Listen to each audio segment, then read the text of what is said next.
Hello and welcome to your in-depth weekly horoscope for week commencing the 28th of November. This is for the Sun or the Ascendant. Now I'm going to give you a broader overview of what to expect, but please stay with me. I will then dive deep to give you, in forensic detail, all the key dates and influences particularly relevant to your sign. Now, Mars has been in a really difficult alliance with Neptune since the start of October. And by the end of this week, that comes to a close. But also this week, Mars is forging a very structurally helpful angle to Saturn. Now, they're both in air signs, and although Mars is continuing to retreat backwards through to the 12th of January, the angle to Saturn means that where we think things through or discuss things in a very well thought through manner, the chances are that this plan or project can gain traction. So that's really helpful.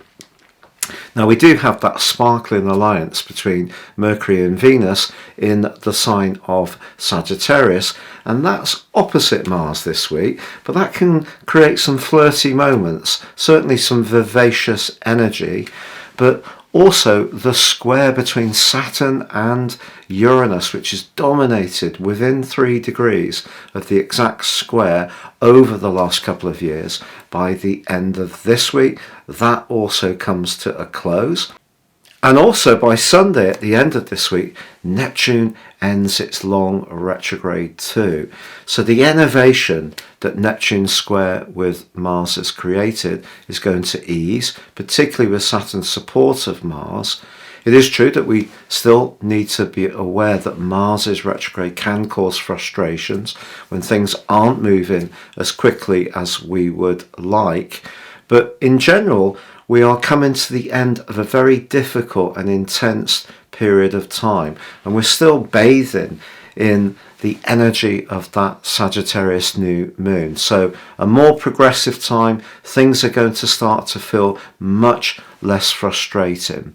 If you would like to ascend above this zodiac presentation and understand what your personal prospects are for 2023 based on your astrological data of time, date and place of birth, I can give you your forecast plus the rest of this year 3, and in my special package of 30% off, also your life roadmap, your character analysis.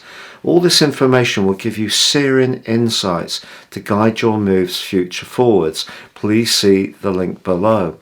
Also, if you've yet to subscribe to my channel, I'd be honoured if you did so now. Please click or tap on the bell notification symbol.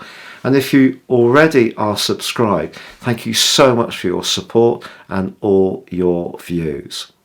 So Libra, your week commencing the 28th of November forecast sees that gathering of energy in house 3, which is bubbly, effervescent. It's very Gemini-like, lots of quick exchanges. But of course, Mars is in opposition with both your ruler Venus and also Mercury this week.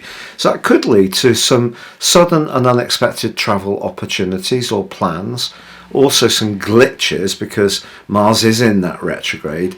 Neptune's squaring it through this week. So the details of where you want to head off somehow may not quite fall into place. Perhaps it is because of some of the industrial disputes that are going on, certainly in the UK. But the fact that Mars and Neptune's square comes to an end at the end of this week, and that really challenging right angle between Saturn in your sector of joy, Saturn in house 5, it ain't very joyful, but it's been in that square with Uranus in the part of your situation which has made you really restless to find the right kind of connections, to invest where you feel it's really worthwhile. And so around your love life, things may have felt a bit blocked over the last couple of years. So Neptune square Mars comes to an end, and Uranus square Saturn. So that's something to celebrate. But also Mars is forging a brilliant link with Saturn. So where you do have traction, where you do have connections that are progressive and working well for you, you can start to see things heading forwards, which can be very gratifying. Also, since 2012, your sacrifice and time that you've spent helping and supporting others has really been emphasised. But I think maybe the thrill is wearing off a little bit.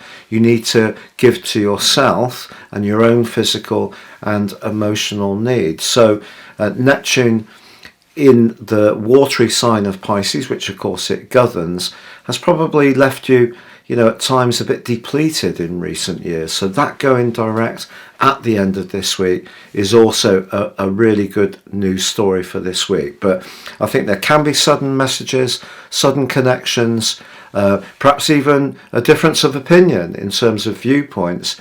But it's just a fresher, livelier week. Things are starting to unblock, and I think you're going to really appreciate that shift.